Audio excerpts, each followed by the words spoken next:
Hello viewers, আসসালামু আলাইকুম। স্বাগত জানাচ্ছি বিডি সাদিয়া কুকিং স্টুডিওতে। আজকের পর্বে থাকছে ম্যাঙ্গো আইসক্রিম। ম্যাঙ্গো আইসক্রিম কিন্তু ছোট বড় সবাই ভীষণ পছন্দ করে।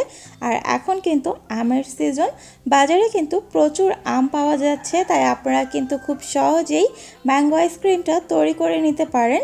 তবে অনেক সময় ঘরে আইসক্রিম পাউডার থাকে না অথবা ক্রিম থাকে না, সেজন্য কিন্তু আইসক্রিমটা সবসময় তৈরি করা হয় না। তাই আমি সবার কথা মাথায় রেখে আজকে আপনাদেরকে ঘরে থাকা মাত্র 3টি উপকরণ দিয়েই ম্যাঙ্গো আইসক্রিম তৈরি করে দেখাবো, কোনো প্রকার আইসক্রিম পাউডার অথবা ক্রিম ছাড়াই। আশা করছি আমার আজকের রেসিপিটা আপনাদের ভালো লাগবে। ভালো লাগলে প্লিজ সবাই আমার চ্যানেলটি সাবস্ক্রাইব করুন এবং পাশে থাকা বেল আইকনটি বাজিয়ে দিন আমার পরবর্তী রেসিপির আপডেট সবার আগে পাওয়ার জন্য। তাহলে চলো দেখে নিচ্ছি।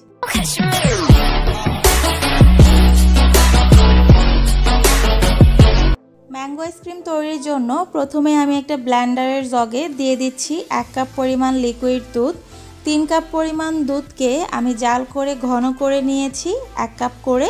এই দুধটাই আমি এখানে দিয়েছি। আপনারা চাইলে কিন্তু গরুর দুধ অথবা প্যাকেটের দুধ, যে কোনো দুধই কিন্তু এখানে ব্যবহার করতে পারবেন। দিয়ে দিচ্ছি 2 কাপ পরিমাণ ম্যাঙ্গো পিউরি। যেই আমটা দিয়ে আপনারা আইসক্রিমটা তৈরি করবেন চেষ্টা করবেন একটু বেশি মিষ্টি আম নেওয়ার জন্য, তাতে করে টেস্টটা ভালো আসবে। আমটাকে আমি ব্লেন্ডারে ব্লেন্ড করে একটু ছেঁকে নিয়েছি যেন এখানে কোনো আঁশ না থাকে, কারণ আঁশ থাকলে আইসক্রিমটা খেতে কিন্তু একদমই ভালো লাগবে না। যদি আঁশটা না থাকে একটু ছেঁকে নেওয়া হয় তাহলে কিন্তু আইসক্রিমটা একদম পারফেক্টলি তৈরি হবে। এবার দিয়ে দিচ্ছি আমি 1/2 কাপ পরিমাণ কনডেন্সড মিল্ক।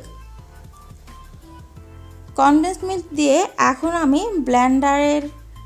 ব্লেন্ড করব প্রায় 3 মিনিটের মতো। তবে 3 মিনিট আমি একসাথে ব্লেন্ড করব না, 1 মিনিট 1 মিনিট করে ব্লেন্ড করব।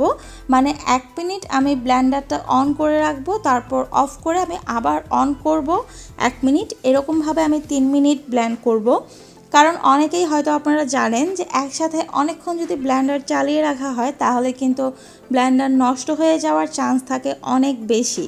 সেক্ষেত্রে একটু থেমে থেমে ব্লেন্ডারটা ইউজ করতে হয়, তাহলে কিন্তু ব্লেন্ডার নষ্ট হয়ে যাওয়ার সুযোগ খুব একটা থাকে না।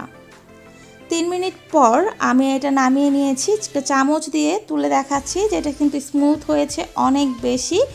এখন আমি এটাকে একটা বক্সে ঢেলে নিচ্ছি, আর একটু বড় সাইজের বক্স নিচ্ছি আমি। দেখতে পাচ্ছেন যে আইসক্রিমের পরিমাণে কিন্তু আমি বক্সটা একটু বড় নিয়েছি, কারণ এখন মনে হচ্ছে আইসক্রিমের বক্সটা একটু বড় হয়ে গেছে, কিন্তু পরে কিন্তু একদম পারফেক্টলি হবে। সম্পূর্ণ আইসক্রিমের মিশ্রণটাকে আমি বক্সের মধ্যে ঢেলে দিয়েছি। এখন আমি ঢাকনা দিয়ে ঢেকে দিচ্ছি। ঢাকনা দিয়ে ঢেকে আমি এটাকে ডিপ ফ্রিজে রাখবো 3 ঘন্টার জন্য। 3 ঘন্টা পর আমি এটাকে ডিপ ফ্রিজ থেকে বের করে নেব। তবে এর মাঝখানে কিন্তু এটাকে বের করা যাবে না, আর ঢাকনা খোলাও যাবে না। তাহলে আমি ফিরে আসছি 3 ঘন্টা পর। 3 ঘন্টা পর ফ্রিজ থেকে আইসক্রিমটা বের করে নিয়ে এসেছি।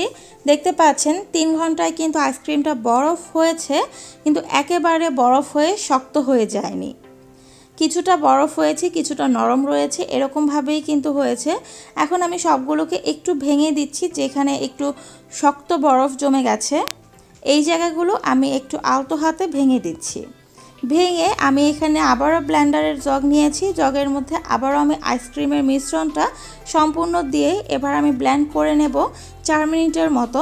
তবে এখনও কিন্তু আমি 4 মিনিট থেমে থেমে ব্লেন্ড করব। একটু সময় নিয়ে ব্লেন্ড করছি। আর অবশ্যই কিন্তু এই দ্বিতীয়বার আইসক্রিমটা বের করে আপনারা ব্লেন্ড করবেন, তাহলেই কিন্তু আপনারা দোকানের মতো পারফেক্ট আইসক্রিমটা তৈরি করতে পারবেন। ব্লেন্ড করার পর আমি আবারও বক্সে ঢেলে দিচ্ছি। এবার আপনারা নিশ্চয়ই বুঝতে পারছেন যে আমি কেন একটু বড় বক্স নিয়েছিলাম।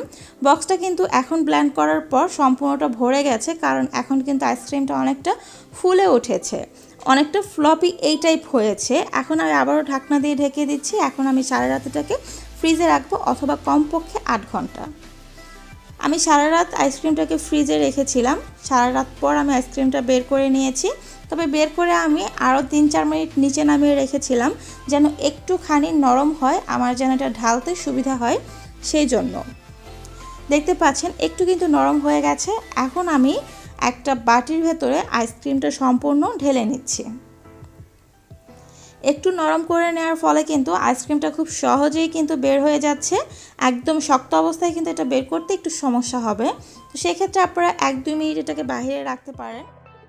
তৈরি হয়ে গেছে মাত্র 3টি উপকরণে ম্যাঙ্গো আইসক্রিম। খুব সহজেই কিন্তু তৈরি করে ফেললাম, একদমই ঝামেলা ছাড়া। আশা করছি আমার রেসিপিটা আপনাদের ভালো লেগেছে। ভালো লাগলে ভিডিওটিতে একটি লাইক দিন, আর ভিডিও সংক্রান্ত কোনো প্রশ্ন থাকলে কমেন্ট বক্সে করবেন, আমি অবশ্যই উত্তর দেওয়ার চেষ্টা করব। আপনারা যদি আমার কোনো রান্না বাসায় ট্রাই করে থাকেন তাহলে কেমন হয়েছে আমাকে জানাতে পারেন ফেসবুক গ্রুপে। আমার ফেসবুক গ্রুপ লিঙ্ক ডেসক্রিপশন বক্সে দেওয়া থাকবে। আমার আরেকটি ইউটিউব চ্যানেল আছে যেখানে লিখিত আকারে রেসিপি শেয়ার করা হয়। আপনারা যারা লিখিত রেসিপি পছন্দ করেন তারা ওই চ্যানেলটি ভিজিট করতে পারেন। আশা করছি আপনাদের ভালো লাগবে। আজকের মতো এখানেই, আবার চলে আসব নতুন কোনো রান্নার রেসিপি নিয়ে। সেই পর্যন্ত সবাই ভালো থাকবেন, সুস্থ থাকবেন, সুন্দর থাকবেন। আল্লাহ হাফেজ।